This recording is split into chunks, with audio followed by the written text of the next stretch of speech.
Hello, you guys. How are you all? Thank you guys for being here. Sorry that I'm late. We are working with trying to work in some new technology to the channel. I was on the phone with B Crumbs freaking out because she sent it. I'm really excited because I got another monitor. So anyways, I'm sorry that I'm late. Sorry for all that stuff, but I'm happy to see you guys, and I hope you guys are having a good Monday. It doesn't feel like a Monday. Let me say hello to you, and I'm going to bring Jen up. Hey, Neat Noodle. Hey, Tess. Hey, K-Braze. Hey, Mayla's mom, Meg, Adrian, Pointer Lover. I love that intro, too. Thanks to Jen. B Crumbs, Kathy, Cutie Pie, Turquoise. Let's see. You haven't seen it yet, Kathy. Oh, I'm excited too. So my plan is I'm going to read you guys an article. Hey, Melissa Myers, and you are right, the cringe. I'm going to read an article. Then I want to play just one timestamp, just part of Brian Higgins talking about arriving to 34 Fairview. And then we're going to get into the text. I think on a different day, we should probably talk about his cross. Because we're not going to get to it today, and there's a lot to talk about. Remember, Jen and I, which let me go ahead and bring Bendy up, we are watching this as if we were on the jury. So we really didn't know anything, before the trial started. Jen knew a little bit more than me. We knew like the basics, but honestly, not any of the background stuff. So we're kind of looking at it completely unbiased. Hey, Bendy. Hey, babe. How are you? I'm pretty good. How are you? I am good. What are you doing for Memorial Day, Bendy? Oh, nothing. Just chilling out. I cleaned the house and went over some stuff, listened to some testimony again from the Daybell trial because I had some questions, and I know they're going to probably be presenting closing statements tomorrow, and then the case goes to the jury, and then depending on what the jury says, then there's more than likely there's going to be another trial, more to the trial. It'll be the penalty phase. So yeah, right. I just wanted to go over some stuff because there were some things I had questions about and couldn't remember if I heard it correctly. So yeah, and I did watch this testimony. Yes, I did. Okay. Awesome. I was, it's hard to I was even rewatching some of it without all the prior knowledge and knowing the who's who and stuff. Some of it's kind of hard to grasp and fully remember for me anyways. I'm having a little bit of a difficult time. Plus, I think the prosecutor is not really doing a great job at explaining everything, if that makes sense. So I wish that, and this might be I know that there were a lot of pretrial hearings, and there were a lot of things that were discussed during these pretrial hearings, and the judge made rulings on, and there were some of these agreements. One is the no speaking objections, which I think I can't figure that one out. But maybe perhaps there's some kind of agreement limiting the backstory of these people and how they're connected. I don't know, because that doesn't make sense to me either. But it's possible. It's possible that that's what's going on, because I do wish that Lally would, when he brings people up, it's cool that you are explaining how they're connected to each other, but they're not the ones on trial here. Karen is. Yeah. So I'm going to need you to let me know how they're connected to Karen, please, Mr. Lally, if you can hear me out there in the internets. Could you? Well, today we're going to be talking all about how Mr. Brian Higgins is connected to Karen. And I will say, you know, we've talked about this, and I still feel the same. I don't think there's enough evidence to say that she's the one who did this. That for me. However, it did kind of change. There were parts where I just, I don't know, it kind of changed. It's not a good look. It doesn't look good, some of the things that are in these texts. And, I was watching Emily D. Baker, and we're going to just play through it all. But at a certain point, the kids are brought up and stuff like that. And just some things that just seem kind of like cold. Yeah. What do you think?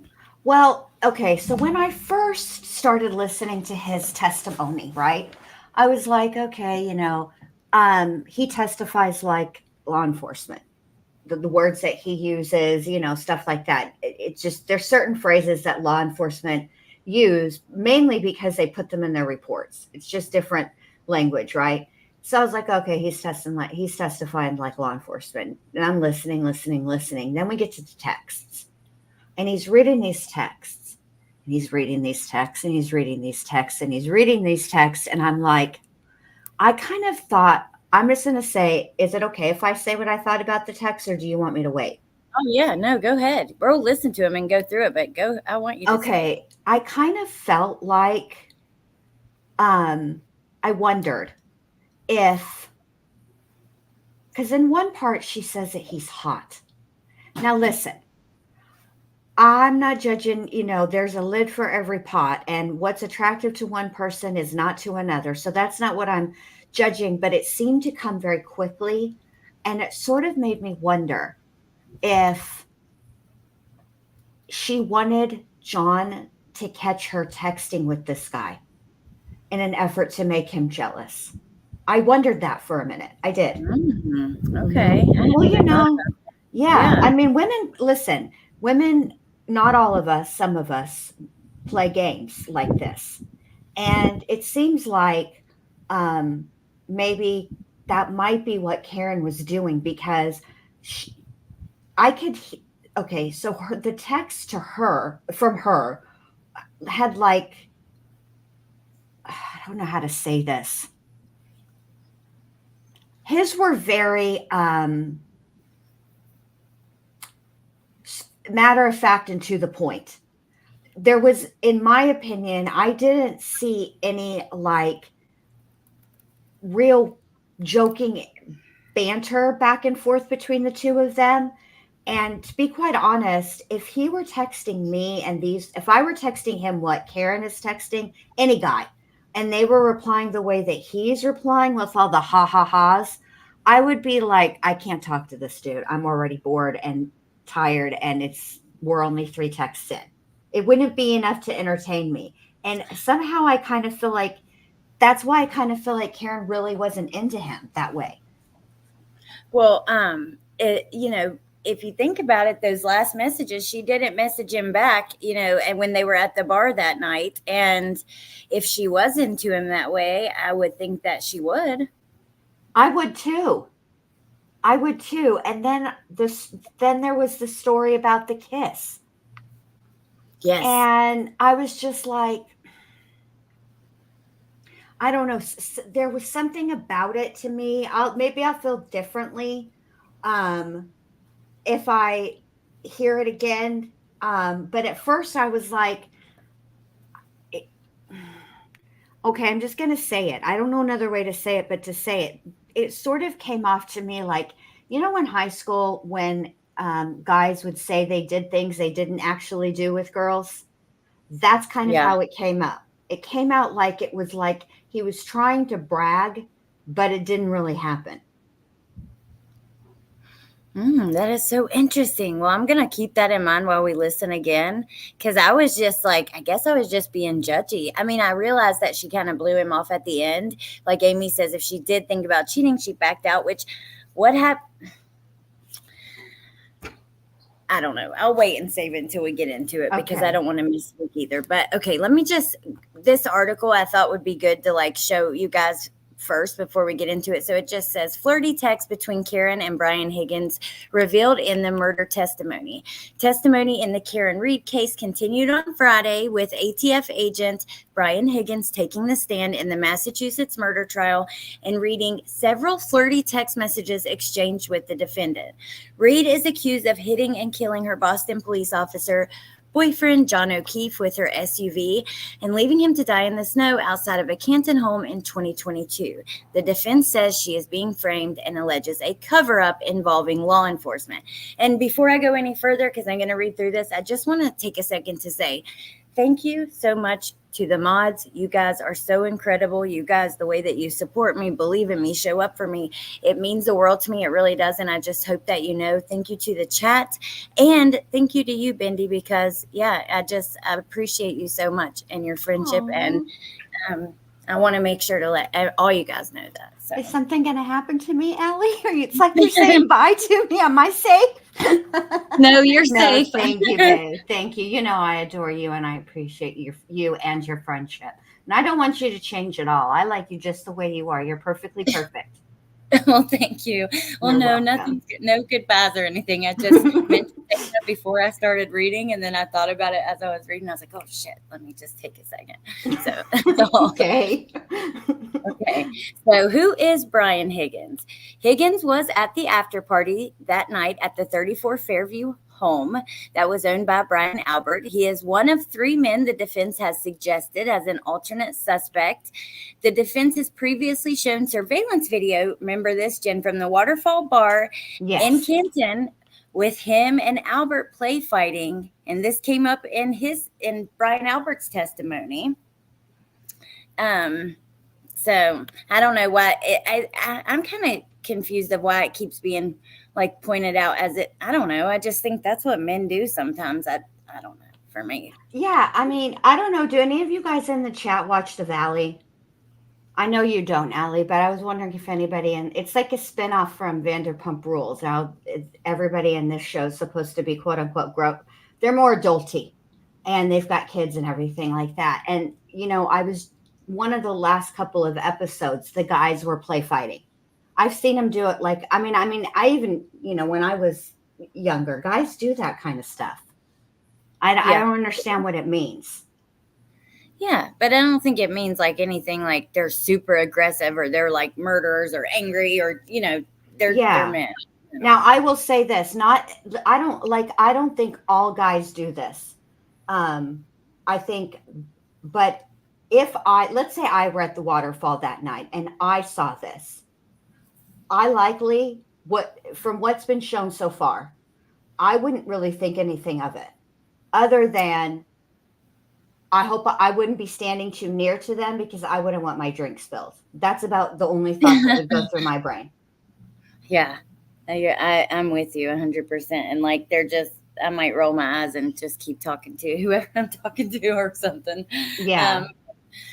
um, let's see. Meg says, Allie, you are amazing. Darn it, my phone kept trying to say alien, you are amazing.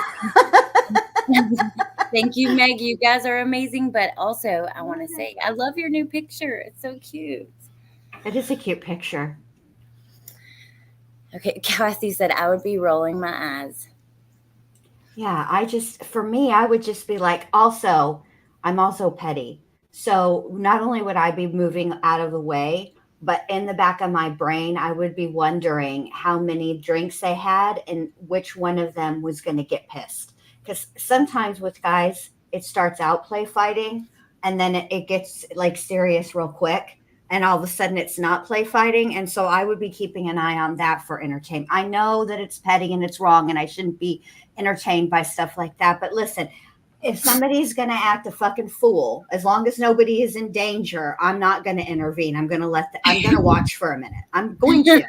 I'm going to watch for a minute. I am. So Karen's attorney says the video speaks for itself. Two guys grappling, sparring, looking like they're fighting, practicing fighting techniques. Albert testified the two were just fooling around. In a new discovery notice filed this week, now this was weird. The prosecution said 5 pages of Higgins' medical records have been provided to the defense. When asked outside of Norfolk Superior Court, Jackson answered when he asked about how the defense would be, he said fireworks. But why were the medical? I'm still lost on that. Why was that? I don't know, because nothing it had for in anything that I've watched, at least it has not come up. Now, correct me if has he been done? Is he done on the stand? I think so, but then again, I want to say no. I haven't, like I said, that I haven't been I've watched the prosecution for a second time. I started, let me show you, see how far I've gotten through the cross. Okay. I haven't gotten all the way through it. Oh, Cutie Pie says no. So maybe it's going to come up. It didn't come up on direct, which, okay, it's the prosecution who sent these medical records to the defense. Yeah. So I'm so confused. Like, why would it, what's the problem? What's the deal? I don't know. I'm not sure. I don't know either. But okay, so I have the second, the cross. I'm nowhere near done. Now I have been skipping around reading articles, trying to get ready for this live, but I wanted to focus more on the direct and then do a second live soon if you want. That's Jen. A good idea. Yeah. I think some of these, unless we see, the thing with Allie and I is we're always conflicted about what time to go live. And especially it'll be different now that I do intend to go over the treadmill trial though. But I can be more flexible with that. Not, because we committed to the Daybell and we committed to this trial, to the Karen Reed trial. And so it's hard for us. Sometimes it's easier for us to do it in 2 parts rather than have a very long live, because we just don't really have the scheduling for that. The schedule just will not allow sometimes. Yeah. And then today I was going back to find timestamps for us through the prosecution, and the text message part that I want to play is probably an hour long. Okay. Or so that's going to take us a minute to get through, and I figured after that we won't be able to go much further. Yeah. Okay. But I need to change. You just reminded me I need to change the time of my life for later. Okay, well, I'll finish reading some more of this to you guys. So Higgins testified that he knew O'Keefe for about a year and would see him at the Hillside Pub in Canton. He says he also went to O'Keefe's house to catch the end of a New England Patriots game. Higgins said that more often than not, O'Keefe was with Reed. I considered him a friend. Higgins said, I considered her a friend as well. Now, this was that last text. Higgins said at the waterfall that night, he texted Reed something like, well, and told the jury, to be honest with you, it was a flirty text. Now, this is because, and I did watch, because in the beginning of the cross, I have seen the first part, and he's making a point that Karen never spoke to you, she didn't speak to you at the bar. She ignored you. And he's like, that's not the way I took it. And so for me, I kind of feel like if they're flirting and talking back and forth, I have to kind of agree with that, because, and you're out somewhere and he texts, well, and she doesn't respond to that text, then I don't know. I feel like if she was interested, she would, but that's just me. Right. I will say the plow thing did bother me but we're not there yet. So I'll wait.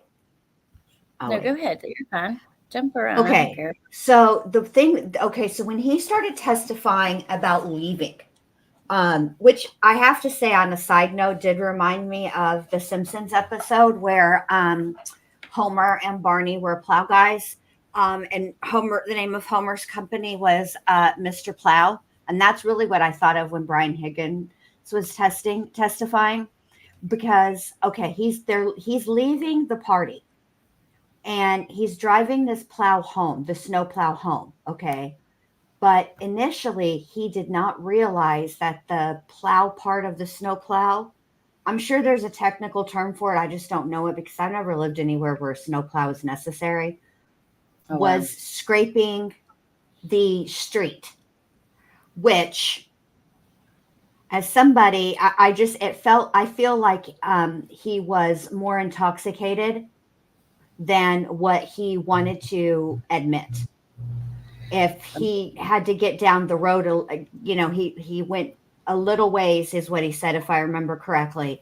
And then he had to find the thing to make it lift up a little bit, so it wasn't scraping the ground. I feel like that's something you should know when you start, if you're going to be dry. You know what I'm saying? Yeah. Well, also a bunch of drinking and driving around all over the place. Yeah. And going to the police department after a night, all of it. Yeah. Yeah. I just felt like the only word I know how to say is it feels a little like they're a little entitled. They felt a little entitled to do whatever they wanted to do. And there weren't going to be consequences and repercussions. That's how it came across. I agree with you. I completely agree with you on that. And it's concerning. You think about it. It's a bunch of law enforcement, Yeah. Okay. So Higgins testified he knew O'Keefe. Oh, I already read that. I'm sorry, you guys. So Higgins said after leaving the waterfall, he never saw Reed or O'Keefe again that night. But he does text O'Keefe, but let me just read this. I'm sorry. He also said he believed he was the first to leave the after party at 34 Fairview. He said he stopped at the police department to move vehicles out of the way of plows and ended up home around 2 a.m. He testified Brian Albert called him at about 6:30 to say that O'Keefe had been found on the lawn. It didn't make sense to me. I couldn't do the math in my head. Now we're going to get into these texts. I'll just go ahead and pull it where I'm at with the video because I've already went to the first part. I just wanted to play just part of this here, and then I'm going to skip ahead to the 2 hour and 10 minute mark. Okay, Bendy, you ready? Yes. Can you hear him? Can you hear Max screaming, Mom? No. He is. He's at the door. He's headbutted like 3 times, and he's all, Mom, like that. I can't believe you don't hear that. Even I hear it through the headphones. All right. I'll be right back. I'm here, though. Okay. Hey, ATS News, by the way, and I want you to come talk to us about this sometime soon. But I have to catch up on all of the testimony. That's because I haven't seen everything that's happened so far. They do get away with anything and everything. Nothing like a drunk FBI person driving a plow. Yeah. ATF agent, but regardless, yes. Oh, Cool Gamer joined before the live. Thank you so much for joining, Cool Gamer. And Trio Girl Mom, thank you for being a member for 4 months. Thank you for all you do. Alex, I can't tell you how much I enjoy your lives. Oh, well, I just enjoy you guys being here with me. Okay, so we're going to watch this for a second or a minute or two, and then we're going to skip ahead to the 2 hour, 10 minute mark, which the texts go on for a while. It's over an hour or more. Out of the driveway because I didn't want to get blocked in, and I parked. And do you recall where you parked in relation to the house? I do, by the mailbox. 34 Fairview. Your Honor, with the court's permission, if I could publish what's been marked as Exhibit 72. Okay.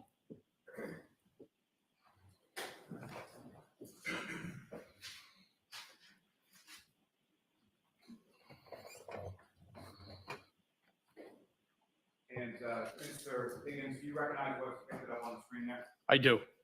And what do you recognize that? 34 Fairview. Sorry, Any approach run? Yes. Mr. Higgins, I'm going to give you a laser pointer and just press that button there.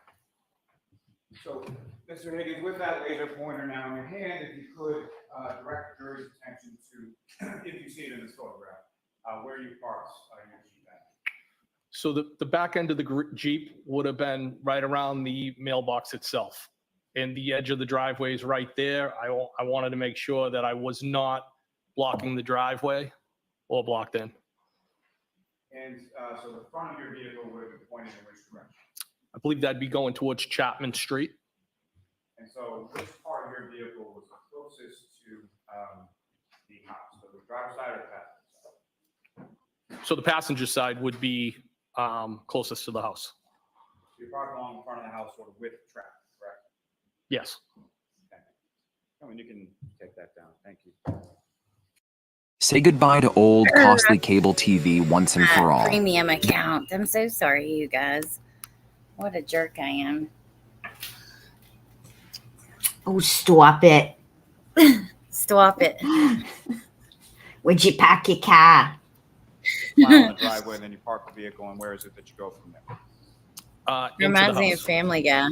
And when you Yeah, it does. Me too. who, if anyone, is there, or who, if anyone, is coming in with you? So I might have been there. Well, it was about the same time that Brian and Nicole showed up. I don't know if they entered before me or I entered after them.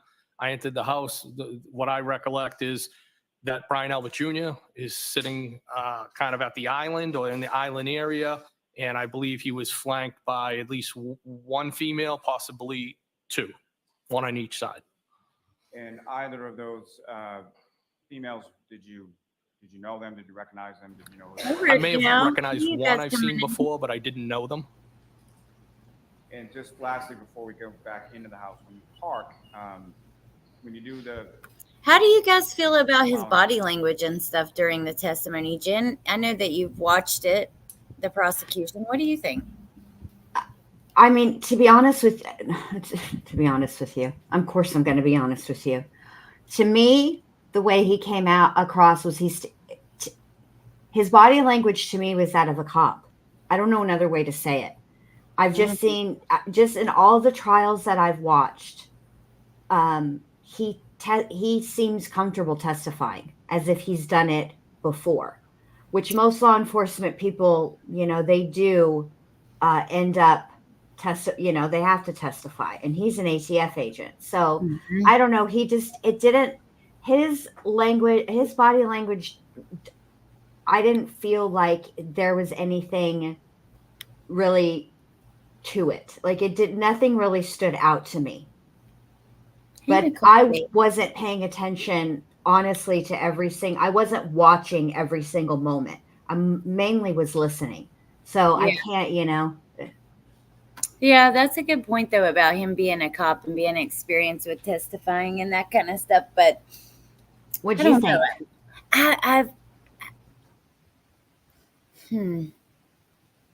I don't know. I find it intriguing. I don't know that, like, I can see the authoritativeness in it, like someone in the chat had said. However, there are times where I felt like he seemed a little maybe uncomfortable. And also, he's quite a red man. And I don't know if that's I think that's factoring into no, which shouldn't.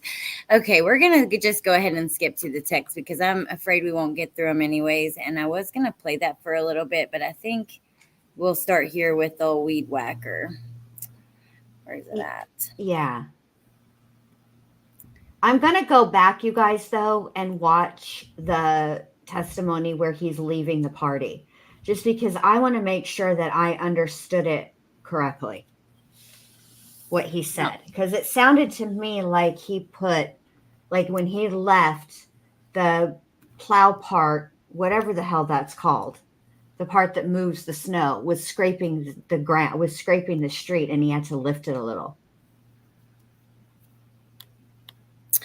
Cutie Pie says, I don't trust him. And I wrote her back in chat, but I wanted to tell you, me either. There's also something about like his body language. I don't know. Maybe this is a bias. Like, even though we have no bias, still just knowing what I know and how like they're being accused of this conspiracy. I have to admit, watching even Jen McCabe and Brian Albert and all of them, I have been a little biased watching it.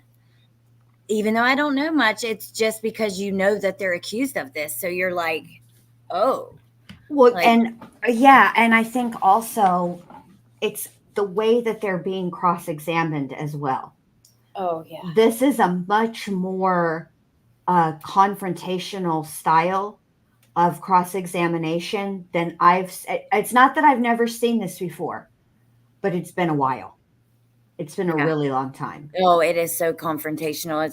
That is really interesting point. And some people, it's turning them off. They're like, why is the prosecutor, treating him, or why is the defense attorney treating him this way? Like, why is his questioning so rude? But I mean, it's court. I think the judge, when it does cross the line, she calls it out. There was part right before this that I was listening to near the beginning of the cross where,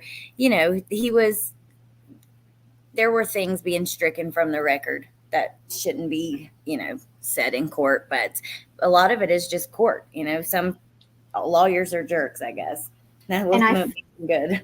Yeah, and I feel like, see, when things get struck like that, okay, are the jurors allowed to consider those things? No, they're not. However,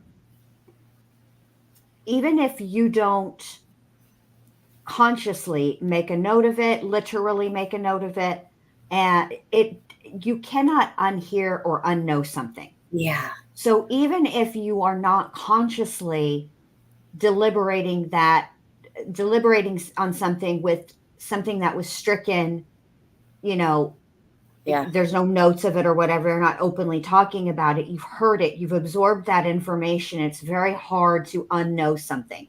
So I always feel like, Yeah. And Amber says the fact he got rid of his phone and SIM card is a red flag. He did seem truthful besides that, but that's a huge red flag. Well, that's something I can't get past with a few of them. Yeah. The new phone plans, and it was time for an upgrade and getting rid of it. Or I was allowed to delete messages with my kids, and like this is happening over and over, and it's concerning. It doesn't look good. Right. It is. It does. It could be potentially absolutely nothing, but the optics of it are not good at all. Especially, most people, right? They have a phone plan, they're due for an upgrade, and they get their upgrade.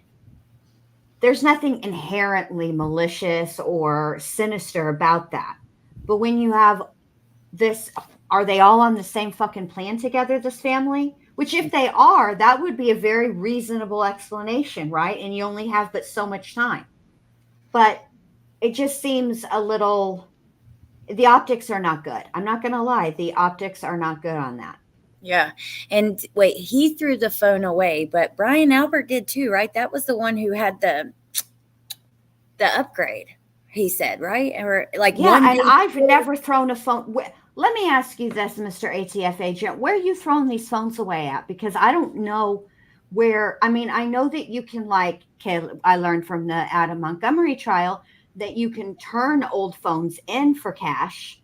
Yeah. Right. But where are you throwing these phones away? Because I cannot imagine that is good for the landfill. Yeah. And look, like trading one in is one thing. And for your upgrade, brown egg girl, because I'm with you on that. I know a lot of people who do that, but just throwing them away, or how about trading them in or upgrading the day before you are told by the court that you have to preserve it? Because that's what happened with Brian Albert, right? And I know I might be getting, and it's hard to keep it straight. And see, if these were, and I think the reason why people feel the way that they do about the situations with the phone is because some of the people that are, doing things with phones are law enforcement. And so you think it's a bit like, they should, you would think that they may anticipate that their phones might be requested. Yes. Like it'd be different if it were, even look, let's say it was me, you guys. Let's say I was the one who was not on trial, but I'm the one that's on that witness stand. and I were to say, man, I don't know, I got rid of that phone. Well, when they start talking to me and they ask me what I do for a living or what hobby or whatever, and I'm like, oh, I have a YouTube channel and I cover true crime.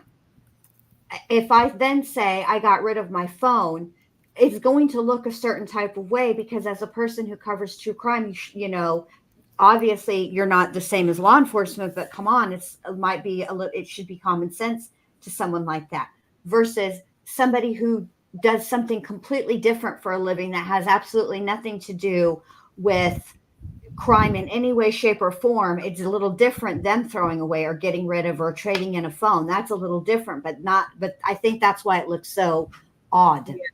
A whole lot of butt dialing going on too. Amber said that ATS News, which first, let me just say, if you haven't subscribed to my friend Jen up here on panel, definitely go subscribe. She has an awesome channel, and we chat over there all the time too. And then Amber, who's in the chat, is covering this, and she covers all kinds of stuff. I think you guys would like it. I'm gonna drop deets too, because she's been doing a great job with Karen Reed stuff. But yeah, that day before the order to preserve, like that, I'm sorry, you know better. And you know that if we were to do that, police would find us suspicious. Yes. I mean, look, I think 89% of the reason NK got the side eye is because of the phone situation. Let's be honest. When she traipsed into that interrogation room and she was like, I don't know, can you help me set my phone up? I mean, I want to give you my phone, but like, bro, I need my phone. You know, come on. We don't got to relive it. We know. We were all like, what? Yep. And didn't she break the SIM card? My memory is shot. She like tried to destroy the SIM card or something. Yes, she did. Yeah. Big red flag, giant waving, huge, like neon red. Yes. Like the brightest red you could ever see. Right. Flag. Then she's all, I deleted all the texts, the text messages between me and Chris. Why? Because I just wanted to be done. That never made sense to me, because I'm all about the receipts. And if I'm trying to show that I knew or didn't know something, the only way to do that is with receipts. And I would not delete texts, but she did. Yeah, she did. And PB&J says a normal person wouldn't have been given a heads up that our phones were going to be taken. Well, they were given an order to preserve. I guess that would be through the prosecution, Jen. Is that okay? Yeah. And then pass. Thank you for being a member for 4 months. They say you're stuck with me. Oh, I love that so much. That's sweet. Thank you for being here. They are able to pull every text ever. Look at Stephen Stearns. Hey, I was watching Duty Ron for just a few minutes before this. I have to go back and watch it in full. And it's very interesting, hearing him talk about, there are a lot of ex-law enforcement officers that can talk about cases, and I don't have a ton of respect for them, but Duty Ron, I do. And I think he does a great job, and I really like to hear his opinion on I watched an interesting thing on Court TV with Vinny about Jen Soto. And it was a judge in Florida talking about, because people have been questioning why she has not been arrested. And the judge was sort of explaining, it's, the whole situation with Stefan and the bed situation. I don't want to, it's gross. The bed situation. And the judge said, it's not enough. That in and of itself is not enough. And I just wanted to bring that up because I think it's important, because I know that people feel a certain type of way about her. And what I'm saying is there's, you got to keep in mind, knowing and proving are two very different things. Yeah. And they're still investigating. Yeah. And I'm going to leave it there.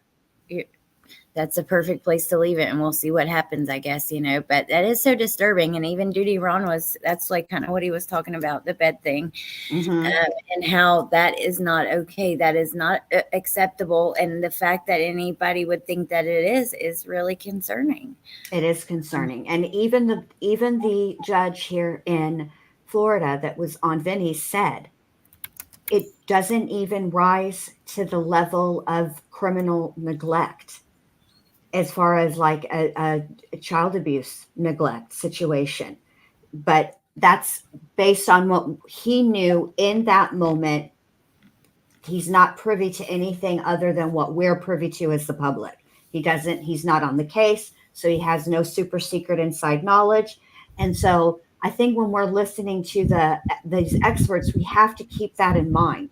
Yes, they're experts in their respective field, but they're not privy to any other information than what we're all privy to. And that is what they're basing their information on in that moment. And it is subject to change later on down the road when more information becomes available. Yeah.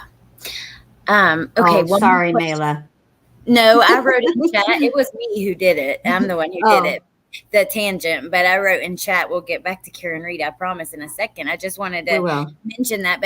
And then she wrote, I love these. We love these little tangents. So that was sweet. But I had one question before we get back to it. This is about Karen Reed, but not about the text. Okay. Do you feel that the judge comes across as biased? I do sometimes in certain scenarios feel like she does a little bit. I do feel like she comes across more than a few times as actually irritated with the defense. I agree. And I don't know if that is if she's actually biased or if she is actually annoyed with the defense. Not even in that, like it, not only in that moment, but maybe spill over from pre-trial and everything leading up. I don't know, but she does come across as she does come across biased at times and certainly irritated with, you know, I agree with the defense. Yeah, and cutting their time short and stuff. Like, I've never seen that. I've only, I haven't really been watching trials as long as you, but for a while now, and all the ones I've seen, it seems like they are extra cautious, giving them plenty of time to present their case and make it, I guess so they won't come back. No one has the opportunity to say, hey, we didn't get a fair chance. So, yeah, it's interesting to see her do that. Well, she's so... okay, so usually they talk about scheduling. There's usually a sidebar after the afternoon break, not lunch, but the one after that. And they usually talk about scheduling, which witnesses, like if there isn't already a witness on the stand, if they're going to call a witness. And I've seen the lawyers in other trials look at the clock and say, Judge, this is where we are on time, all the things. But I've never heard a judge just all of a sudden, out of the blue, mid-testimony, like somebody was actually speaking when she did this, say, okay, that's enough. I'm calling it. We're all going home. Get your shit. Let's go. Yes, I know. She does. She's like, all right, that's enough. Last question. Okay, we're going to get back to it, but I have to ask you because they're begging for a shut up, Tisha. Okay. And then we'll press play. Hey, y'all want me to do a shut up, Tisha? Yes. All right, here we go. Shut up, Tisha. There you go. There you go. I'm going to go have a cigarette while we listen to this. Okay. Okay. All right. Sounds like a plan. And I'll do my best not to pause a whole lot, you guys, so we can listen to it. Okay.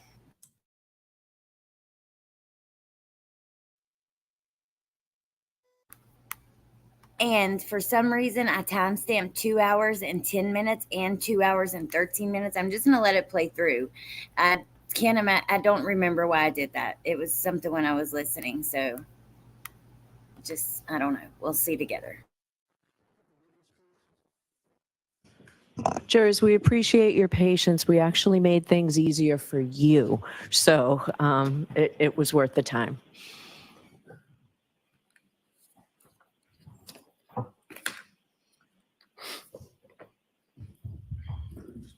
Step up.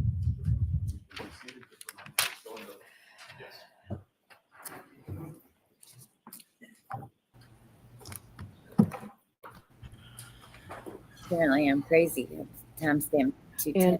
Mr. Lally, if you're going to start, are you going to start right with messages? Yeah, sure. All right, folks, be mindful of the instruction I've given you on digital evidence on what you have to find before you consider that. That's why I timestamped 210. I wanted us to really closely listen to what she tells the jury about the text. Also, I want to tell you that what you're going to hear or see is testimony about certain statements allegedly made by the defendant. You're to view those statements solely for the limited purpose of the defendant's state of mind, as it might go to the nature of the relationship with John O'Keefe and potential motive. Okay? All right, Mr. Lally, go right ahead. Thank you. Your Honor, may I approach the witness? Yes. I'm presenting for you now a separate series of documents of 118 pages in length. See, he's not as red there as he was when we were talking about getting to the house. Those are? Yes. What do you recognize those to be? Text messages between the defendant and I. Your Honor, the Commonwealth to move to introduce and admit as the next exhibit. No, not as the next exhibit. We are going to mark that 104A. Thank you, Your Honor. Yes. 103A. That's my understanding. I think the others were marked 103. So it should be John O'Keefe's texts were 103. The so it's 104A. And jurors, you'll have both. It's much clearer. Then I timestamped 213, and that's Your why. Honor, may I request permission to publish it here on screen? Yes. Okay. Now I know why I timestamped Now, 210. Mr. Higgins, what's up on the screen, is that what you have before you as exhibit 104A? Yes. And as you just mentioned, Weed these are text whacker. messages between yourself and Ms. Reed, is that correct? Yes. And on what dates did you first receive any communication from Ms. Reed? January 12th, 2022. And prior to that, had you had her number, or So did she he's- have your number as far as you were aware? Hey, Amber. You had never communicated to her via cell phone or any other means prior to January 12th, Laura 2020? Bean. No, I had not. So initially, you received a text on that date from an unknown number, is that correct? Yes. And from the text before you and what's up on the screen, as far as there are gray bubbles on the left, blue bubbles on the right, which is you and which is Ms. Reed? The blue bubbles. January would 12th. Belong Yeah. to myself. So the other bubbles will be Ms. Reed, is that fair to say? Yes. And so that initial communication you received on January 12th, 2022, that's about 8:27 p.m., is that correct? Yes. And what was the content of the message that you received? You want me to Hey, read Shelly it? Beans. Hey, Brian, it's Weed Whacker. And how did you respond to that? Question mark. And if it's helpful to you, sir, if you can't see the screen sort of from where you are, you can read along in the exhibit before you. Okay. Now, as far as that communication is concerned, is the weed whacker, what, if any, meaning did that have to you? Or So ultimately, it was based off a interaction with the defendant, kind of a nickname that she adopted. and how did that nickname sort of come to be, or what, if anything, transpired between the two of you that led to that? So I was leaving, I believe, my residence one day in Canton, traveling down Pleasant Street. I saw the defendant along the side of the house on the Pleasant Street side using a weed whacker. A weed And I gave kind of a beep of the horn, and the defendant gave me the finger. So I realized that she clearly must not have recognized me possibly because of what I was driving. I was in my work vehicle. So I spun the vehicle around, and as I pulled up to roll down the window, she said something to the effect, "Get the fuck away from me. My husband's a Boston cop." And then I rolled down the window more, and she clearly recognized me. who I was in that vehicle. And did that become sort of a recurring theme in subsequent conversations that you had with Ms. Reed? Yes. Oh, look at that. Now, sir, if I could direct your attention to page 6 within that exhibit before you. Yes, Amber, we can. They're not numbered, right, Mr. Lally? Absolutely. They're not numbered. Is your, Just thank goodness I copy can. numbered? No, Your Honor. Not that I can see. They're not. So be cognizant of that when you ask questions. It may take. You know, I believe they are. That's why I hesitated. It's sort of in the middle of the page. We're gonna do a poll, you guys. Amber requested a poll. My apologies. I have it now. Very small. So just on this page, directing your attention to the bottom, it sort of goes on to the next date of January 13th. Is that correct? Yes. And if I could direct your attention to page 7 of those text messages. And Ms. Gilman, if I could have page 7 on the screen. Okay, so I see there's a lot of questions in the chat about relevance. Now, what I will Sir, if say you could read is, from page 7, and if you Here, hold could on, let me just, pause it. indicate, Yeah, who's I was waiting. Sorry, I was on another screen trying to get a poll Oh going. no, babe, I'm sorry. I should have No, you're waited. I fine. should have waited. No. Okay.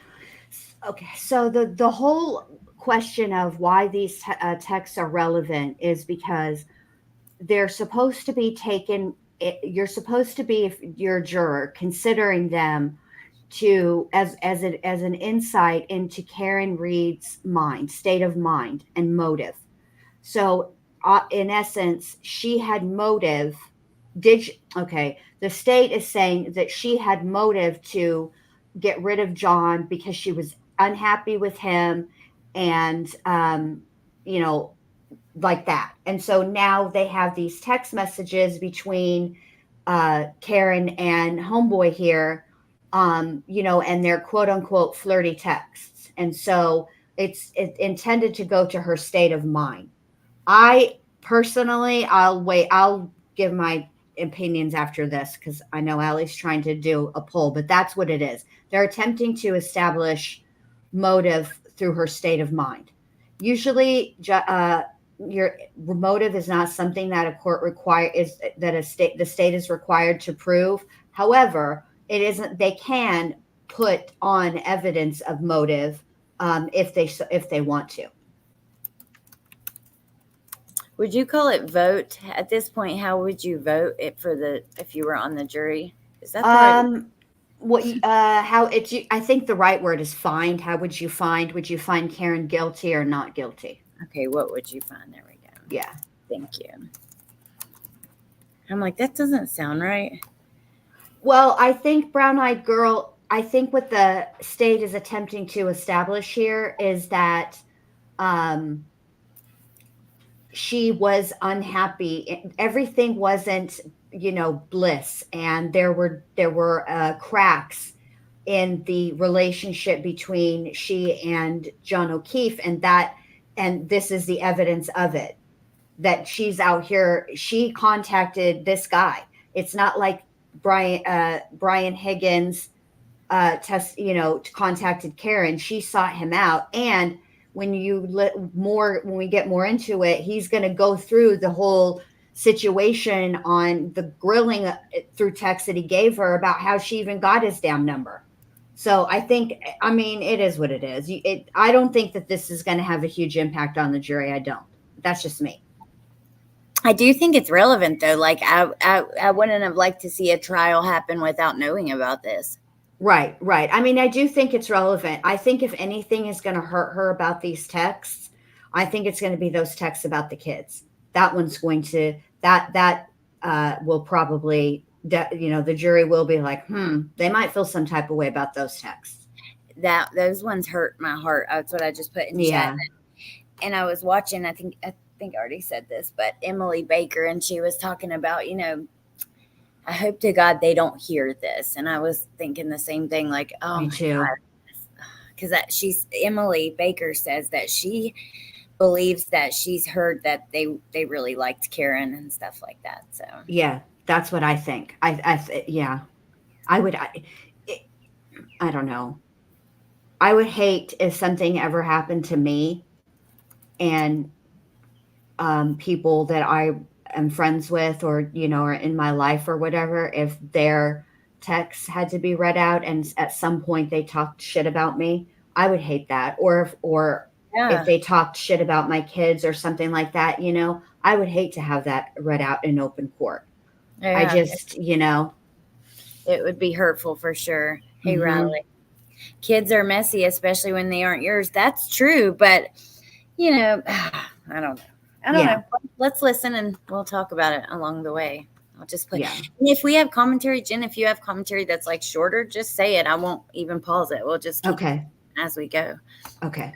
Speaking and what is being said in this communication. So again, I'm in the blue bubbles. Did you try those Smirnoff screwdrivers?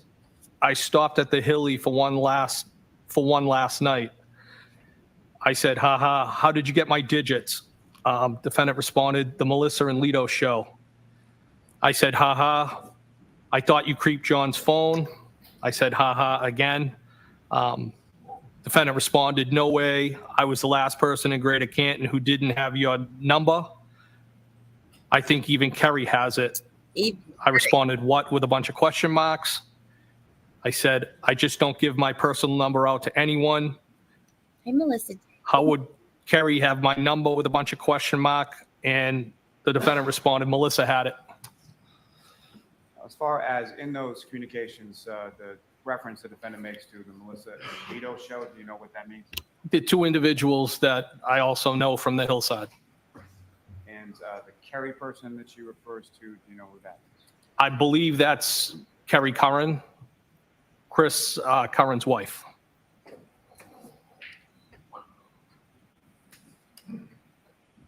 Wonder what she's thinking now. She's probably like, they're going to read that. She knows what's coming. It's in her discovery. I'm sure her attorneys have told her. I'm sure they've briefed her on controlling her face. And I'm sure she's embarrassed. Yeah. Oh, yeah. I think you're 100% right. And she's probably like, oh, God, here we go. Because I know if it were me, I would be like, oh, bruh, Jesus, fuck. I texted with him for like 3 days. The defendant said I'd prefer. Yeah. No, which it wasn't that long. You're right. Right. And now look where we're at. That's it. That's how I would feel. Same. Weed whacker. I responded, that's the thing about nicknames. Defendant said, we were tossing around the idea of a short vacay with the current show, wanted to see if you were game. I responded, you don't have a say. And I believe I was referring to nicknames. And I said, vacation where? Defendant responded, I know. They need to happen organically. I'm the queen of nicknames. Was just going to rent a beach house in, I believe it was supposed to say Fort Lauderdale. It's abbreviated. Something quick and easy. I said, Tiffany. Defendant responded, I'm the queen of vacays too, always a good time. I responded, I'm going to Nashville next month, 19 to 21st for a benefit. One of our guys got shot in the head. You guys should come. As far as either one of those trips that you were discussing, 20% is who knows, man. Or going on any of those trips? Well, I mean, I definitely went to Nashville for that benefit for one of my coworkers. There may have been more conversation about the Florida trip, but I can't specifically recall it. Now, sir, if I could direct your attention to page 16, Ms. Gilman, if I could have that.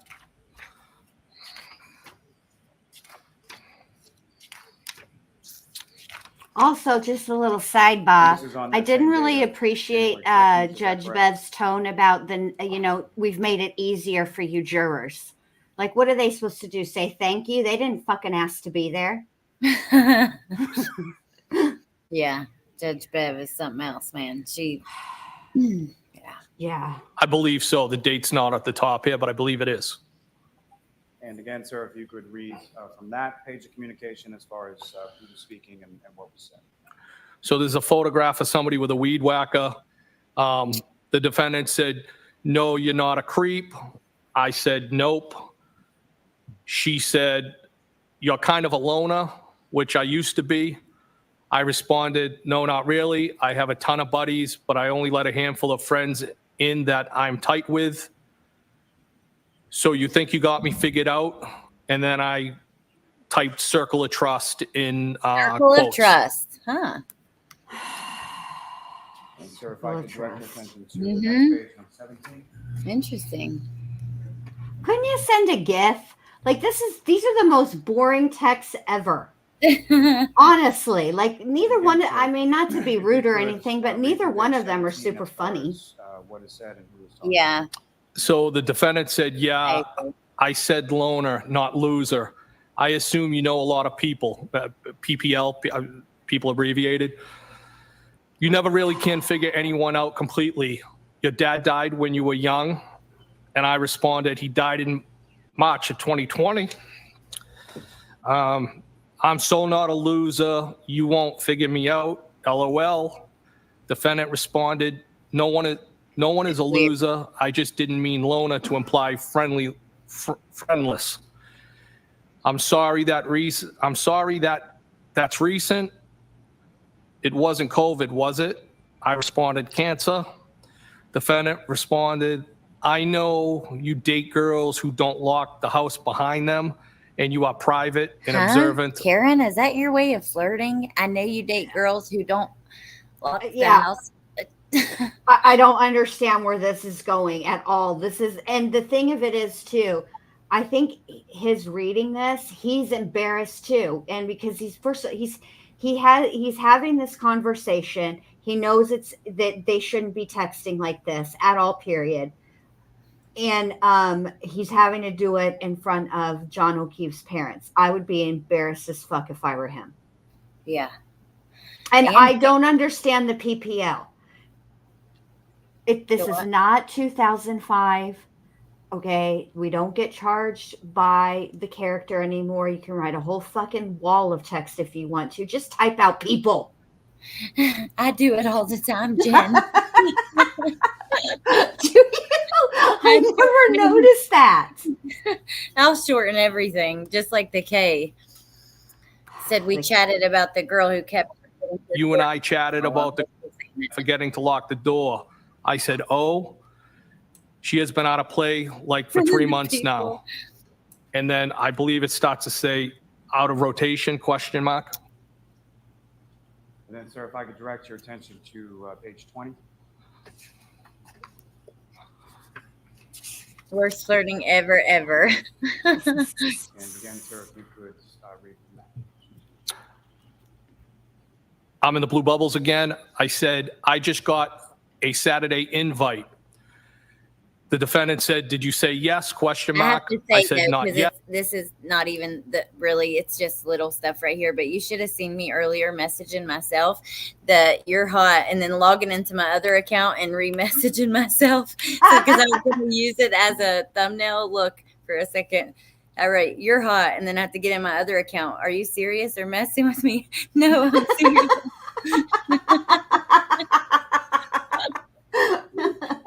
Oh my God. He said, haha. Now, sir, is that the Saturday night that's being referenced there? Is that the same night that you had gone over to the home at some point for the Patriots game? Yes. And if I could direct your attention to the next page, page 21. Yes. And again, if you could read from that page. The defendant said, John said Brian's being wishy-washy now, in quotes. I responded, haha, did you tell him you texted me? The defendant responded, no. Okay, I just have to pause here. Like, I know, like, I don't like this. To me, like these messages somewhat assassinated her character, honestly, because to me, and just for my personal view, like, you're with a man.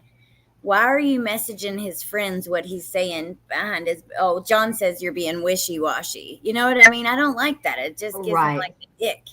Right. It just sort of the whole. It's because Karen will only both of them really, if I'm being completely honest, they're having a conversation that is, it's not like the contents of it aren't completely inappropriate, but it is the fact that she is with somebody, he's single, but John is supposed to be his friend, and she jumped through several hoops evidently in an effort to get his number, and but there's like this line in these conversations that neither one of them really cross, which is what made me, it doesn't look good on either one of them, truth be told, but that's why I kind of was left with the impression that I almost wonder if she wanted John to find these texts and to make him a little jealous, not because there's nothing in here really that is like you were cheating, I'm leaving, any of that. It's not like that level, but if I feel like if my husband were to read these conversations, he'd be like, what are you doing? Why did you try to get his number? But do you still think that even with the message, like the wishy, like her telling him John's like basically talking about him behind his back, saying he's being wishy-washy or whatever? I mean, yeah, I do. I think that I think she's playing games, and I think because she could have said any number of things. Who knows if John even said that? Do you know what I mean? Yeah. All right. Well, let me keep playing, I guess. And then I gave a thumbs up. Then I said, "You cranky now, question mark." Defendant said, haha, no, just stop being so anti-couples. Most couples don't even like each other. I said, name a few. Defendant said, name a few? I don't know. All of them, question mark. They all want to hang out with single people. And then I said,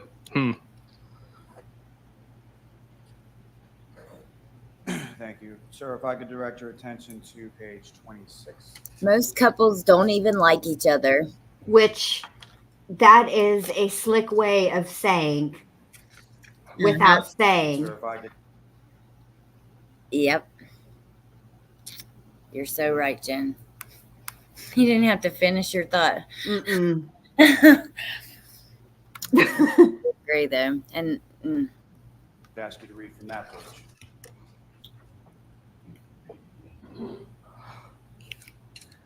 in blue is going to be myself again. Foul ball. Defendant responded, you stink. I said, you suck and you're double trouble. Defendant responded, you're hot. I responded, are you serious or messing with me? Defendant responded, no, I'm serious.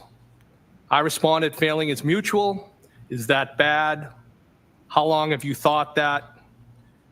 Defendant responded, are you okay driving? You don't want to stay here. I responded back, I'm fine. I have an office at the PD. You didn't answer the question. And then it starts to say, defendant said, rather you stay here. And is that, to your memory, when is that text exchange taking place? In reference to the night that you went over to the OP's? I believe it was that night. and then John's brother sitting right there. Now, Oh my Yeah, God. Mr. O'Keefe's house on that particular evening. Do you recall how you came into the house? I believe it might have been the front door. And if you know about how long were you at Mr. O'Keefe's house that night? something tells me that was the back I door. was probably one of the last people to leave, I think. The back door. And what, if anything, You're happened dirty. as you were exiting from Mr. O'Keefe's house that night?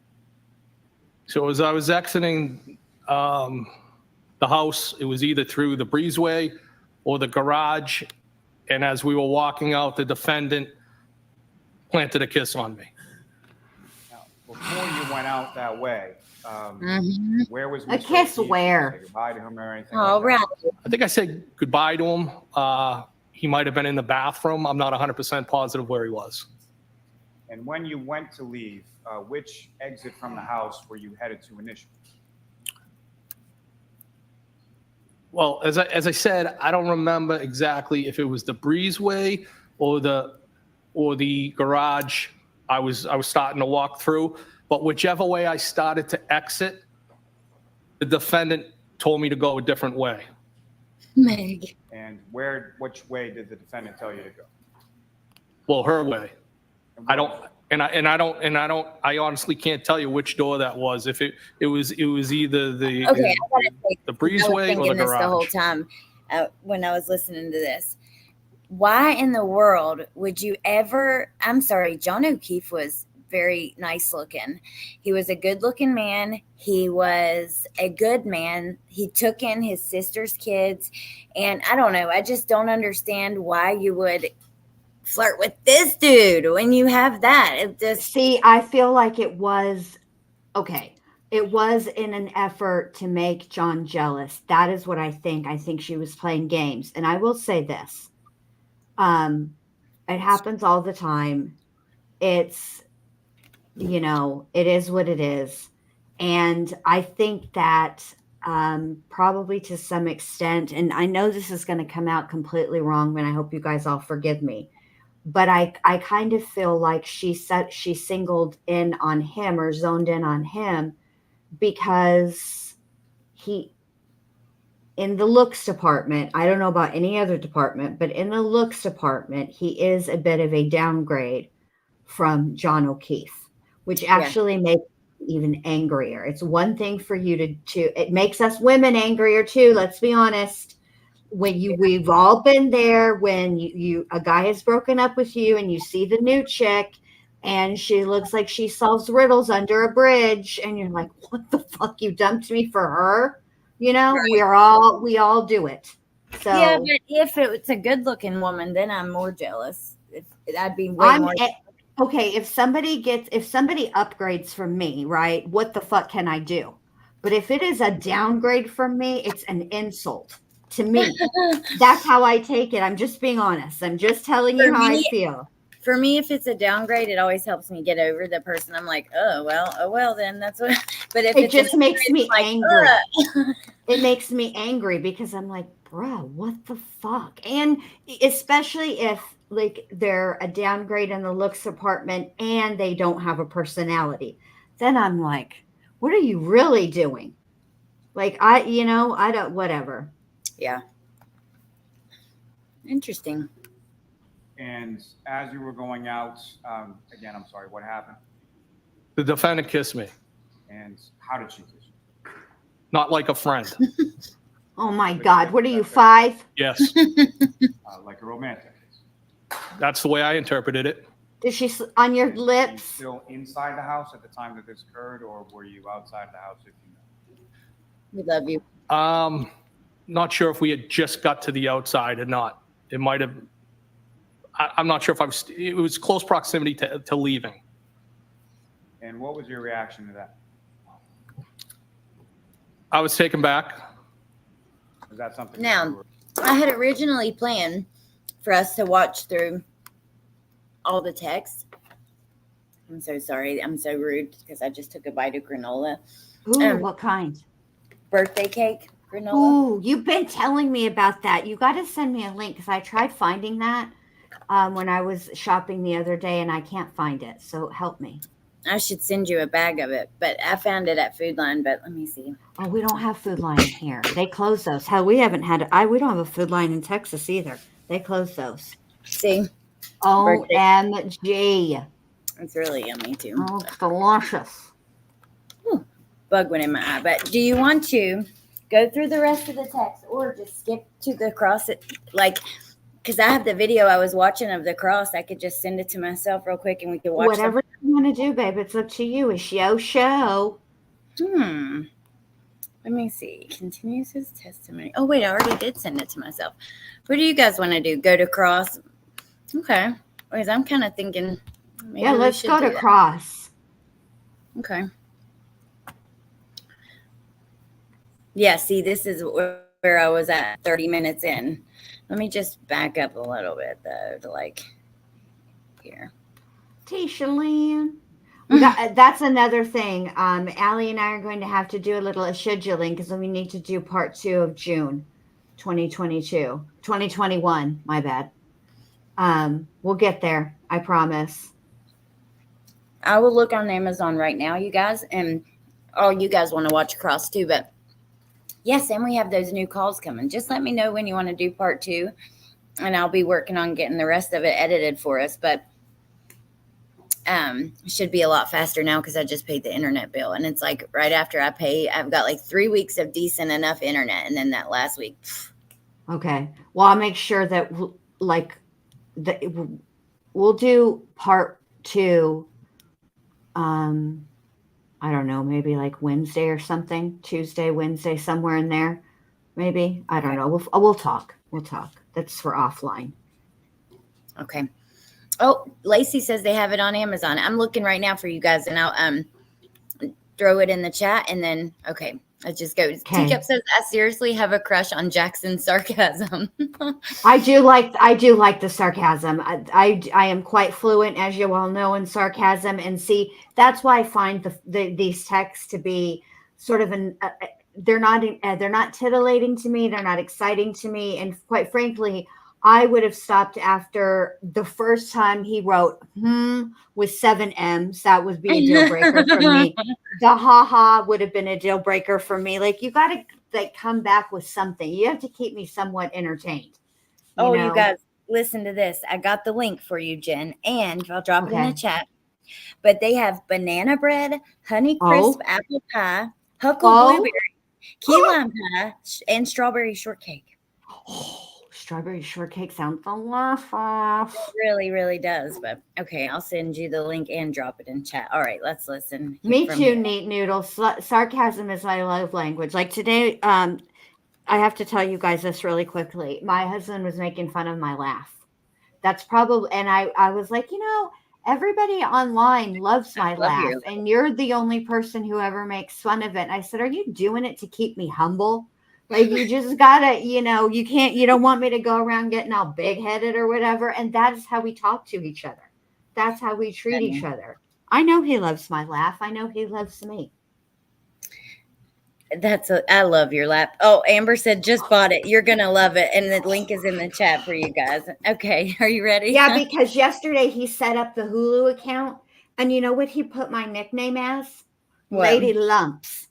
Lady Lumps. So so you know how when you're setting up Hulu, it'll greet you. So my greeting was, hello, Lady Lumps. Let's get you started. And I like wheeze laughed. It was so funny to me.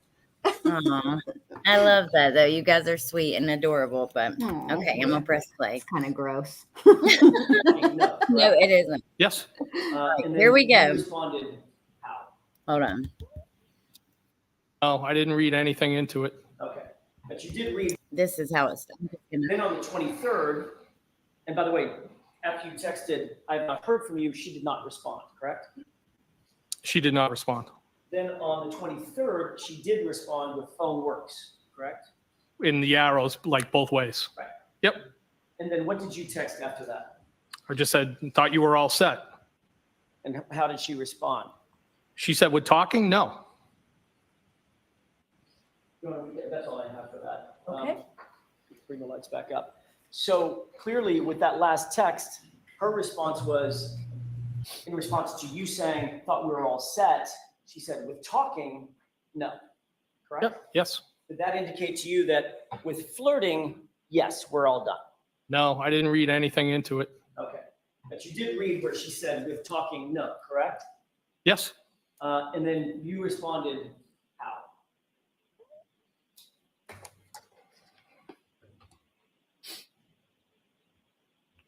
I said, are you sure? And did she respond?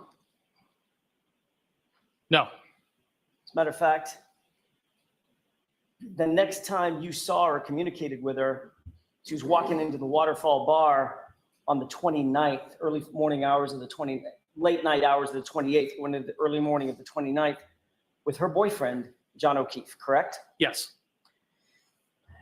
Now, you had discussed your flirtations, if I can use that word, that you had with Miss Reed with your friends, at least some of them, correct? I don't recall that, no. Do you recall that you openly shared the details of your interest in Miss Reed with your work supervisor at the DOJ?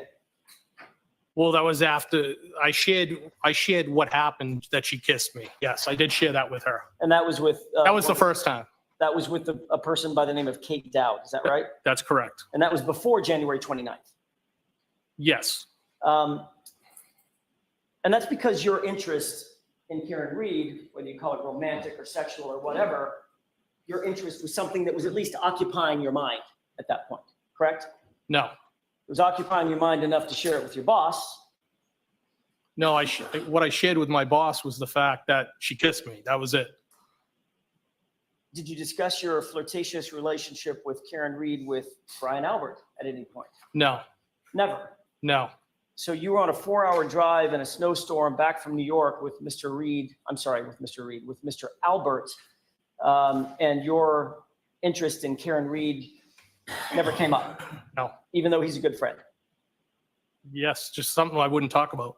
You'd been drinking since about what time?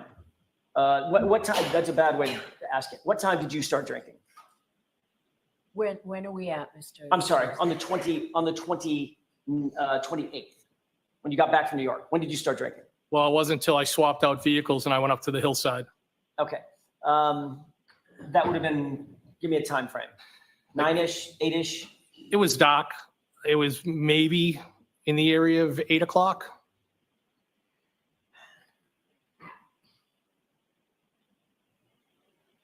And what time do you think you got to Waterfall? I couldn't say. It was after the hillside. Before Brian Albert left Hillside, did he tell you that John O'Keefe had been invited over to meet them at the Waterfall? No. Was there any particular reason why you changed your mind and left the Hillside to go to the Waterfall? Well, I think, as I previously testified, that it was because I didn't always take them up on their offer, and I usually did the Irish exit, and I decided because of the weather and everything else, and it had been a long day, that I would go down there and join them. Didn't have anything to do with you knowing that Karen Reed might be at the Waterfall. It couldn't have, because I didn't know she or John O'Keefe would even be there. I didn't know who was going to be there other than Brian's wife. Do you have any text messages with Brian about going to the Waterfall? I don't recall. He told me about it at the hillside. And once he got to the Waterfall obviously before you did. He did, I think shortly before, yes. Any text communications between you and Brian Albert about who was at the Waterfall or who was expected to come to the Waterfall? No, not that I recall. Now, you've already indicated, and I don't think we need to go into a lot of detail about this, but I want to ask you just in general, the mood at the Waterfall was good spirits, correct? It was great. Band was playing. You did not see any sort of tension between John and Karen? I did not. Nobody seemed overly intoxicated? No. You had several drinks before you even got to the Waterfall, right? I think it was 3 to 4. Did you drink additionally at the Waterfall? I did, yes. Did you drink whiskey or beer or what? Whiskey. Okay. How many do you think you had? I couldn't put a number on it. At least a couple. And ultimately you left from there in your personal vehicle and drove over to, that's the Jeep. Drove over to the yes. Waterfall, correct? I drove over to the Waterfall. I'm I sorry. was at the Waterfall. Left the I have Waterfall, Bendy's drove over wax to melts 33rd. I did, name yes. for Bendy green apple pineapple. When John walked in to the Waterfall, were you already there? Yes. He greeted you, you indicated, correct? Yes, I believe so. Karen walked in with him, Yes. but she did not greet you, did she? I think they kind of went like that in different directions. Right. Yes. Did she greet you? No. So this is what I was talking about. Her defense makes a big point about Karen not talking to him, not acknowledging him, and not texting back. Now, I do think that, look, even though the text messages made her look bad, I didn't like what I heard from her. I didn't like a lot of it. I don't even like the telling him what John said about him. I just feel like that's not what you do to your partner. For me, if you have a relationship with somebody, that's ultimately, I don't know. I just think that's betrayal, in my opinion. I'm just way more loyal than that. However, it doesn't make me necessarily think that she took John's life now, even accidentally or whatever. But it does kind of show possible motive for why he would have negative feelings towards John, especially if all of a sudden Karen is blowing him off. So I think that's why he's trying to make the point. And Bendy might be smoking. No, I'm here. I was, but I'm here now.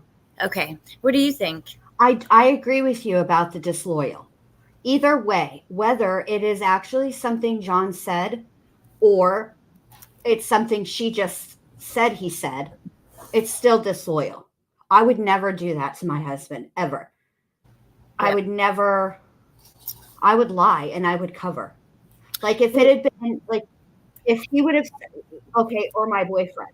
That's what, yeah. That's what my husband and I are not married. We've been together for 30 years, so we're that common-law marriage. And So, she calls John her husband too. And remember in the text or in his story, he says when the weed whacker incident happened, she or not the weed.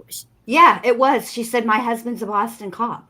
Yes, exactly. So see, and yeah, it doesn't really matter anyways to me, boyfriend, husband, anyone Right. you're in a relationship with, there has to be some loyalty there. Right. And what we're saying, Lisa, is it's evidence of her not being loyal. Right. I say by either way, whether she made it up or it's the truth, she threw John under the bus to Brian by repeating something that he supposedly said. Exactly. Like about Brian, calling him wishy-washy.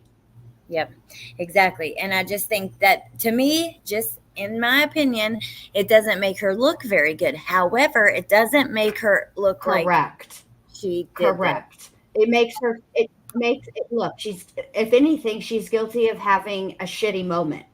Okay.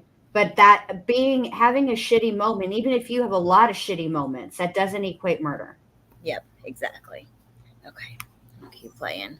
Okay. So get a little. So she walked over toward the corner of the bar, and John came over and greeted you, and then walked over and joined her, correct? Yes. Karen didn't stop what she was doing once she was over in the corner of the bar and come over and say hi to you? I didn't have any interaction with her that night, no. So safe to say that throughout that evening, once she was sidled up next to John O'Keefe or friends that she was with, she never turned back around and came over and even acknowledged you, correct? That's correct. So she basically ignored you the entire evening. That's not how I interpret it, no. I didn't ask you how you interpreted it.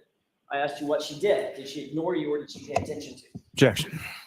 You can go ahead and answer that. Did she ignore you? No. So she paid attention to you. Came over and said hello, shook your hand, gave you a hug. Well, just because somebody didn't come over doesn't mean they ignored you. Did she do those three things? Hug, what was the other Did she thing? say hello, shake your hand, give you a hug? No, she did not. No, she didn't do any of those things, did she? No. It's like you didn't even exist. Oh. I think that's dramatic. No, I don't look at it that way. Did she ignore you or not? No, she did not ignore me. So what did she do to not ignore you? She was What was her work. interaction with you? Can I answer now? Sure. In my opinion, she was working the room, talking to people, saying hello, catching up. Right. The one person she didn't come over to talk to and say hello to and catch up with is you. Well, I don't know that I was the only person, but I was one of the people that she didn't say hello to. Yes. Treated you sort of like a stranger. I don't feel that way. No. She actually positioned herself away from you at the other end of the table on the opposite side in the corner. Isn't that right? I don't know where she was all night. No, Did I that don't know. upset you that she ignored you or didn't pay attention to you? Did not feel ignored and didn't upset me at all. But it bothered you enough to send her a text, didn't it? No, it was a flirtatious text. It was just, that was it. It bothered you enough to send her a text that said, with 6 M's behind it, Okay. and well, correct? Well, it wasn't like that. It was, well, that's it. Just well, like a well in the ground. Like a I think you know what I mean. Yeah, I think you do too, Debbie. sir. You Oh, just, damn. well, when are you going to pay attention to me? No, that's not correct. Well, why are you ignoring me? It's not correct. Well, am I chopped liver? Objection. All right, that's sustained. Mr. Jackson, let's move on. That's what I was thinking of. That am I chopped liver? That was Right. Yeah. Exactly. And At the end of the I night, have the to group say, basically Mr. discussed going Jackson, back to Brian Albert's house. kudos to you, sir, for noting the 6 M's, because that was annoying to me as well. With 6 M's. He did say that with 6 M's. Yeah. Okay. I need to know who this person is. Why are they why is the desk like that? You see what I'm saying? Yeah. I don't know. Oh my God, I sound like Tisha. You see what I'm saying? See what I'm saying? Okay, I'm gonna press play, but I'll be gone for a second because I gotta go pee real fast. Okay. But just speak over it. Like if you have commentary, I'm going to. Unless it's long, then when I All mute right. it. get If back. I have an outburst, I'll have an outburst. Okay. We love your outbursts. Hey, sprinkled donut. Oh, Oh, is that an Amber Alert or weather? tornado warning. Uh-oh. It's not even storming. Oh, shit. National Weather Service tornado warning in this area until 6:15. Take shelter now in a basement or interior room on the lowest floor of a sturdy building. If you're outdoors in a mobile home or in a vehicle, move to the closest shelter. Huh. Well, be It's careful, not right babe. here. I will. I'll be right back though. Okay. Is that right? There was discussion at the table of like, were we going to go to the pizza shop or were we going to go somewhere else? And ultimately it was 34 Fairview.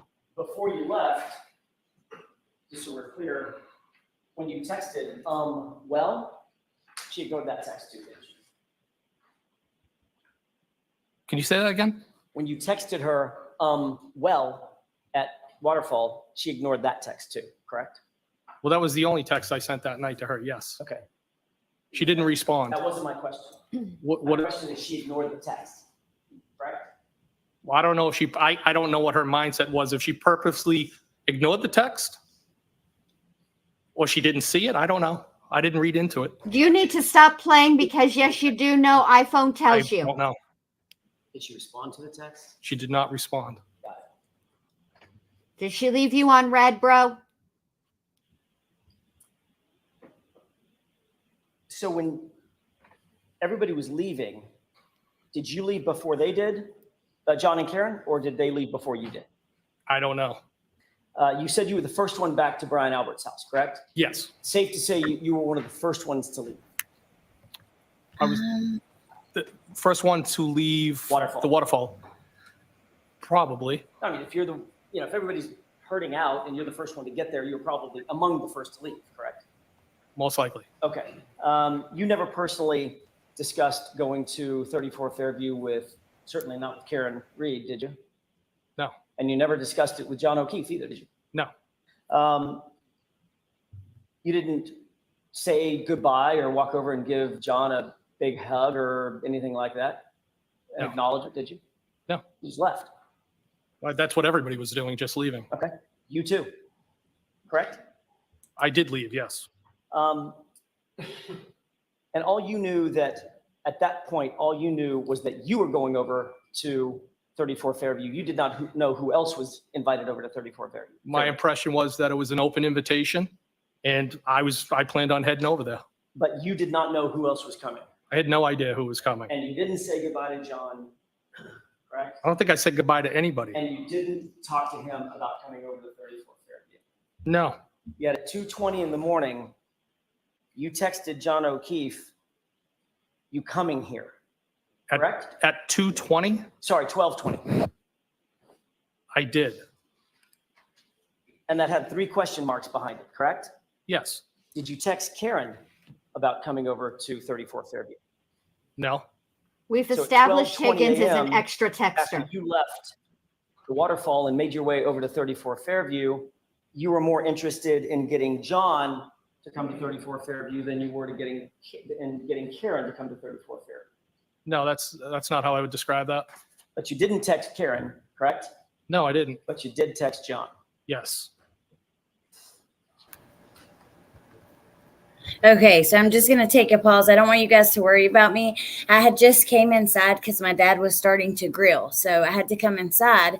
And after that warning, I walked back outside. It's not raining. The clouds look fine. It just birds are chirping. I think we're fine, but we don't have a basement anyways, and I'm in the lowest floor of the house.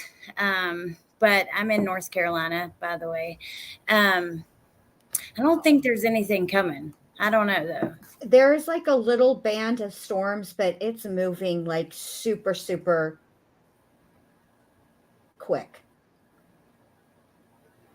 Hold Okay. on. I'm watching the radar because you're right above where I am. So just keep Okay. an eye on it. You should be all right. There's some bands of storms and they look kind of nasty. Just, keep an eye on it. It says warning, Music City Mom, but okay, I think we'll just watch for another minute and we'll wrap it. Well, I just want to Okay. ask you though, how Yeah. do you feel about this? Do you feel like this is enough to make it like create motive for him? Is it now? Let me say, remember, because they're drinking. So when you're drinking, your emotions Things are and heightened. stuff. Mm-hmm.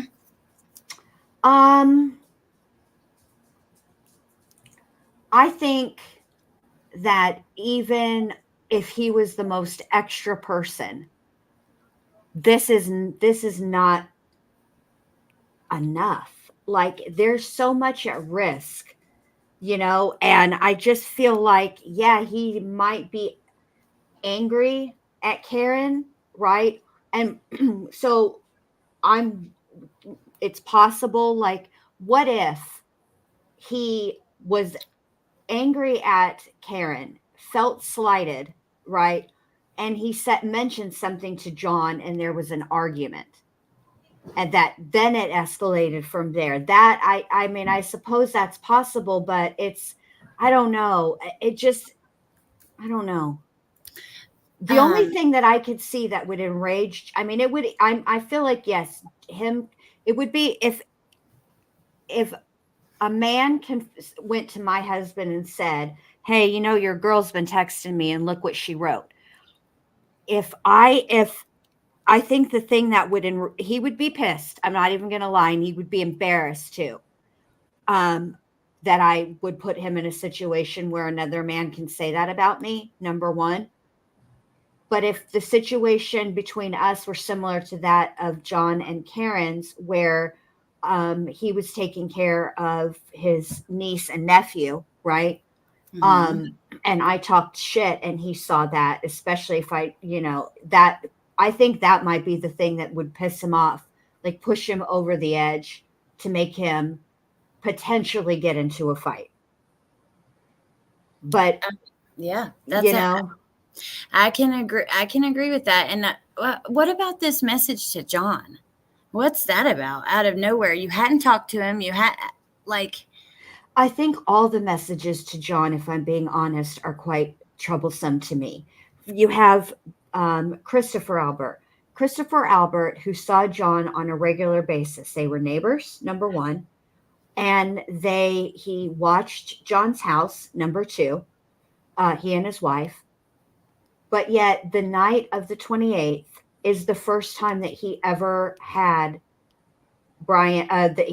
John O'Keefe's phone number and was texting him, wanting him to meet up at the waterfall. I find it is interesting to me that this doesn't seem like, I don't know another way to say it, but these people don't seem like John and Karen's regular friend group. Like these are not people that they went out with all the time. What about Jen McCabe calling his phone over and over around that same time? Yeah, see, that was at 12 something, and the text was at 12 something from him. Yes, there was okay, according to and I got this off of Court TV. Court TV gave a timeline. There was a call and a text to John O'Keefe. One of the call, I think, was connected, and I think John answered. And there were, I believe that the text from Jen McCabe was to tell where to park the car, which it would make sense to text John if Karen was the one driving, because obviously Karen's not going to see it because she's driving, right? So it'd be better if you want it to get seen. That's what I would do. But what I also find very interesting is everybody that was at that bar that night was talking about this one that Karen basically brought her own drink. Okay. But nobody talks about her ordering another one. How drunk, and then there's, her blood alcohol was taken, and I believe she was legally intoxicated. It just makes you wonder, where did all this extra, I mean, how much alcohol was she just drinking? Straight fucking vodka in that cup?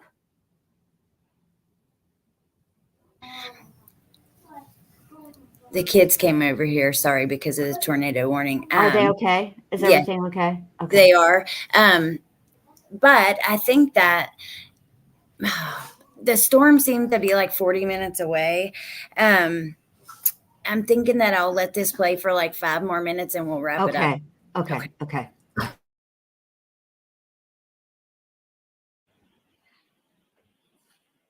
You've indicated that you took your Jeep, your personal vehicle with the plow on it, over to 34 Fairview, correct? Yes. And you were among the first to arrive because you were doing that thing with the sort of playing around by plowing his driveway. It was a sweep of the driveway. Yes. And then you indicated that you parked in front of the house, correct?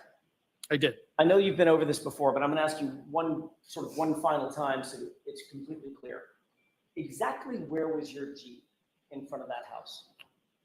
By the mailbox. Okay. Can we have, with the court's permission, Exhibit 66? Okay. This is a graphic representation of 34 Fairview, not a photograph. Just to orient you, do you see what's depicted in Exhibit 66? Yes, Do you recognize it? I do. Do you see the mailbox, which is about right there? Yes. Okay. Where was your Jeep in relation to that mailbox? So the back end of the Jeep, the rear, would have been around equal with the mailbox, and I was not blocking the driveway. Okay, so you would have been about there, correct? If the right edge of that highlight is the mailbox being right there, you would have been about right there on the street, correct? Well, that would have been the front of the Jeep. Where a laser pointer is, it would be the front. Okay, so the front of the Jeep was facing the flagpole. Towards Chapman Street, correct. And the rear of the Jeep was basically even with the mailbox strut or stanchion. It was definitely past the driveway, yes. Okay.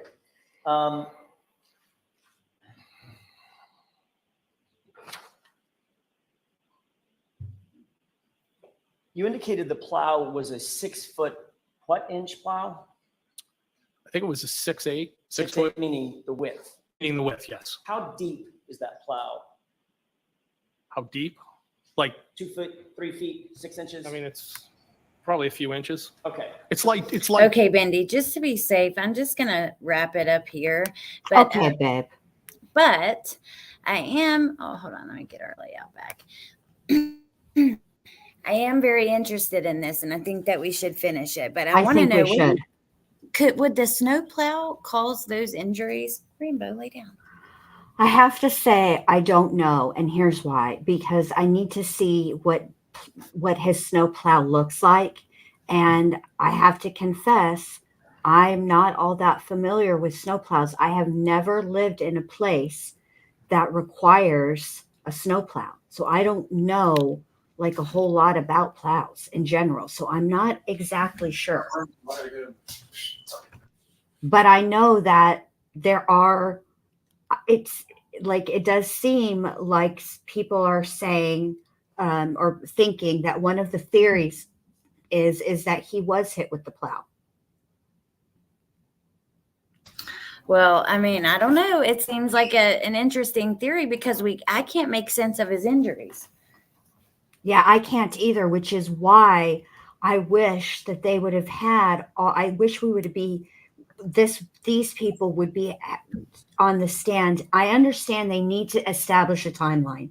I understand that they're trying to talk about that night, but I feel like I just wish they would put the people from the hospital and whoever and the medical examiner so that we could understand the injuries. I don't know. It just seems weird to me. I will probably have a different opinion. And I also want to know about this blood alcohol. I need to hear more evidence. All I've heard about is that she, so far through testimony, is that she brought in one glass and that it was sort of a tall glass, but not like it. She didn't like bring in, what am I trying to say? What are those big old drinking things that everybody's talking about now? That starts with an S that I can't think of, the Stanley Cups. Yeah. Which I only think of a Stanley Cup as hockey, but it was confusing to me. I was like, what are they talking about? Drinking from Stanley Cups. It didn't make any sense to me at first until I understood it. It's not like she brought a Stanley Cup into the bar, full of alcohol. Do you know what I mean? Right. So I'm just like, some of this stuff isn't making sense yet to me. Well, I'm waiting for the ME too. I think that's going to have to, because the injuries just don't line up. Here's a snowplow. I don't know if this is the kind that he had, but okay, I am going to let you guys go. And Bendy, I'm sorry to just cut it off like this. No, babe, you got to do what you got to do. Like, I'm starting to get nervous because it just started to rain a little bit here. So yeah, I'm going to wrap it up, and then I will let you know we're going to be on Jen's tonight at 9. I will see you guys over there. Thank you for joining the conversations, and we're going to continue it because yeah, I'm very interested in it, and I want to continue. And I just appreciate you guys being here. I appreciate you, Jen, and I will see you guys soon. All right. Okay. But no, rain does not make me nervous. I just got a warning. If you were here, it was like very loud and said a tornado warning. And there was a tornado that touched down not too far from here. So yeah, and some of these storms that have been happening over the last couple of weeks have been really bad. So yeah, you stay safe, Allie. Rain does not make me nervous. Yeah. Okay. I love you guys. I love you, Bendy. I will see you in a little bit, and I'll talk to you guys soon. All right, babe. Bye.